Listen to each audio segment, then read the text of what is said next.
Hey guys, welcome back to the channel. So I've had some people reach out to me and request that I do a video on my car, what's done to it, why I did it, when I did it, how I did it, all those good things. So I wanted to sit down with you today and run through a quick little story on how this all came to be. So I've had the car for over 20 years. It's been through a couple of different quote unquote builds, if you will, from lighter to milder to recently a little bit wilder. So the car's been through high school with me, it's been through college with me, it's been through marriage, kids, life, all those good things. I've spent many years driving it. I've spent many years not driving it. So not to mention the fact that I live up in Canada and we are limited by season as to when we can drive our cars. So summer, May, June, July, August, September, October, you start pushing it a little bit. So the car sits for the better part of 6-7 months a year. And as cars sit, seals dry up, gaskets start to leak and parts fail. So that's kind of the reality of living with a summer type car up here. So to start things off, I did what most people did, short throw shifter, gears, exhaust, wheels, tires. I have the body kit on a coupe, which some people love, some people hate. At any rate, all of these things happened through the late 90s, early 2000s. And then I got busy with life. The car sat for a while. I drove it every once in a while, but not very often. So then about 4 years ago, I decided to pull the cover off it and get back after it again. And in doing so, I had to tend to a lot of things. The power steering pump was leaking. It was marking its territory in various places. So one thing led to another with this power steering pump change, and I ended up pulling the motor out of it. So in doing so, my initial thought was, well, I'll just get a gasket kit for 120 bucks and glue it all back together, paint the motor and stick it back in and enjoy it again. But as most of us know that get into these projects, they're a rabbit hole and you start running down it, and the further you go, the crazier it gets. So the catalog came out, the online shopping started. I enlisted in a friend of mine at Western Motorsports in Calgary, Alberta, Shannon, great guy, very knowledgeable. Someone you should look up if you get the chance. This guy has built some amazing cars. Anyway, spoke with him and told him what my plans were. I said, I really like the car and everything that the car was designed to be. They're light, they're a torquey, the 302 is a very torquey motor. I don't want to lose any of those characteristics of the car, and I still want it very reliable and very driver friendly, but I'd like to wake it up a little bit. So we started with the camshaft. We looked at many different variations, right? There's obviously the Ford cams. I ended up settling on a Cam XE264HR. So it's a milder cam, it gives you a nice idly, lumpy idle, but you don't necessarily change the drivability of the car all that much. It does increase your power band ever so slightly. Power comes on in this car at about 1500 up to 6250, 6500, which is a little bit different than the stock, right? Stock is from more or less zero on. So the only thing that changed in this car and the drivability with this new cam is if you want to crawl through somewhere in first gear, ever so slightly, like no throttle whatsoever, and you've got any kind of incline, the car will buck, right? Like you got to kind of be on and off the clutch. For any of you two-stroke bike riders out there, you gotta feather the clutch. So but other than that, it's great. Like I say, it accomplished everything that I wanted it to do. From there, I had my heart set on a set of AFR 165 aluminum heads. So that was a big hit, that one, right? A couple $1,000. got those. I went with a 1/6 Scorpion roller tip rocker. New push rods, right? Got to change the length of the push rods. Bigger injectors, 24-pound injectors. I already had a Cobra upper and lower intake. And pardon me, I forgot to mention that I had with me for years. I put on the car in stock format years ago. That alongside with a larger throttle body than stock. At any rate, so had that and wanted to keep using it because of the nostalgic factor of the Cobra intakes. They don't make them anymore. They're harder to come by, and they look cool, right? So I got on some forums and I found this fella, Tyler Moss, and his dad.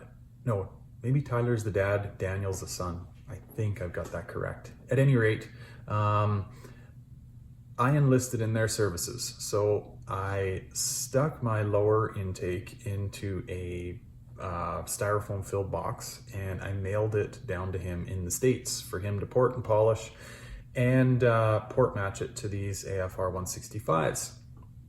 And he's had great results doing this. There's a handful of people that I spoke with before doing this that they had enlisted in his services and they were very, very impressed. And the guy is super knowledgeable, super willing to chat with you. We talked on email quite a bit before I did it. He sent me dyno result sheets of builds that were pretty much 99% identical to mine. So I knew what I was gonna get before I did it. Now, let me tell you, when you stick a product or a piece like your lower Cobra intake in the mail, and they don't make them anymore, it's a pucker factor. Even UPS, when you try to insure the package, they look at you like you're nuts because you're trying to insure it for a bunch of cash and they don't want to. Anyway, and it's heavy, so it's expensive to ship. Whatever, long story. Reluctantly stuck it in the mail, fired it down to them. They tidied it all up, ported, polished, and sent it back to me. And we were more or less off to the races. So took about a month, I think, to get that done. Anyway, got it back and started putting the car back together. Pardon me, I left a handful of pieces out here. I did not bore the block. I only honed it. And I honed it myself. I got a ball hone from Summit Racing and did it in my driveway. Now my block was super clean, low miles. When I redid the motor on it, I had about 60,000 miles on it, right? So light. Anyway, the hone cleaned it back up, got a nice crosshatch, new crank bearings, seals, push rods, different length push rods, and then injectors, 24-pound injectors. Went to a bigger fuel pump. I think I'm 190 gallon per hour pump now. And then bigger throttle body, bigger mass air, and yeah, all the little bits and pieces that went into it as you're going through, right? I mean, the incidentals will kill you, right? Cans of paint, and it just never ever ends. I had budgeted when I started this whole performance on spending about $3,500, maybe $4,000. I ended up getting pretty close to $6,000, all said and done. And now, keep in mind, I'm in Canada. The Canadian dollar is worth less than the American dollar, so I've got to pay exchange. I got to ship things up here from the States, so that doesn't help my cause whatsoever, right? What else? Long tube headers, new mid pipe, new cap back. I got Super 44 Flowmasters. So I'm sure I'm forgetting some things in there, but yeah, that's kind of what ended up happening with the car. Anyway, got it all back together. I had a gentleman, again in Calgary, Alberta, help me tune the car, put it on a dyno, and burn me a custom chip for the car. The car dynoed out very solid, 315 give or take horsepower and about 340 torque. So very impressive numbers for a little over 3,000 pound car, right?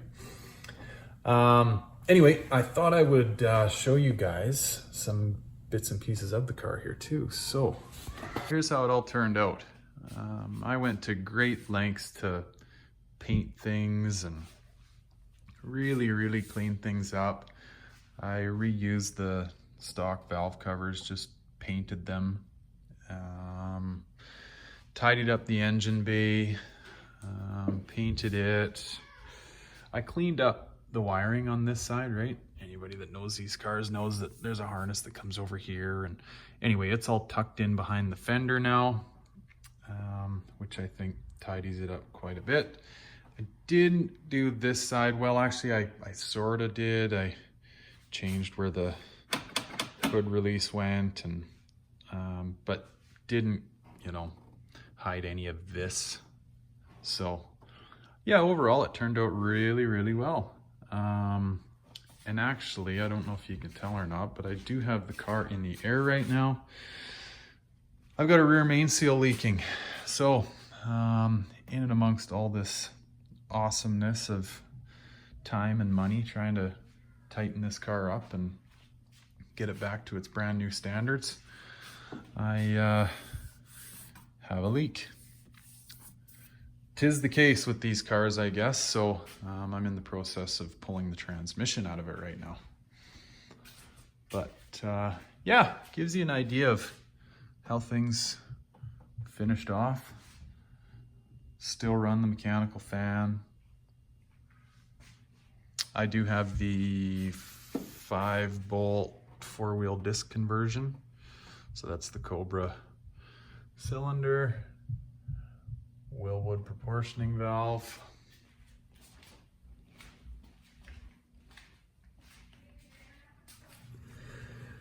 So in the end, I'm happy with how it all turned out. I mean, it was a great experience. Love how the car drives. It's strong, it's reliable, it's very drivable.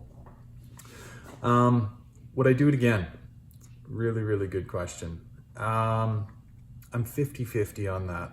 Maybe even 60-40, 60 that I wouldn't. Like I said, everybody wants a heads cam and intake upgrade. It's kind of the first sort of big step that everybody does with these cars. But looking back on it all now, I think I would go a different route. Just from an economic standpoint and bang for your buck, I think I'd be looking at maybe one of these on-3 turbo kits. All said and done, I think I could do it cheaper than the route that I went and get way better power results, right? Some guys, you can find them on YouTube running these on-3 turbos and they're making 450, 500 horsepower. You know, depending on what a person's long-term goals are for the car, if you want to go to like a Windsor Stroker 408 or whatever the case might be, well, who cares about the original 5-liter, right? Crack it in half and start over again. So I possibly would consider going a different route. There's some people I talk to on Instagram. They always want to ask me about the route I've gone and the heads cam and intake upgrades. And I say to them, I'm like, look, it's a lot of time, it's a lot of money. And if I were to do it again, I'd probably look at going the turbo route. I don't know, just my thoughts. Let me know what you guys think. Like I say, this is a very mild, well, mild to some, wild to others. I don't know, right? It's all in your perspective on things, but makes the car very enjoyable. I like to say that it probably should have come from the factory like this, right? It's keeps up with the new Mustangs, and yeah, just gives a little bit more kick in the pants. So anyway, hope that helps some people out there. Like I say, I had some requests for it, so I wanted to walk you guys through it all. And if you got any questions, by all means, hit me up and we'll answer them to the best of my ability. So thanks for watching, guys. Hope this video finds you well. Take care.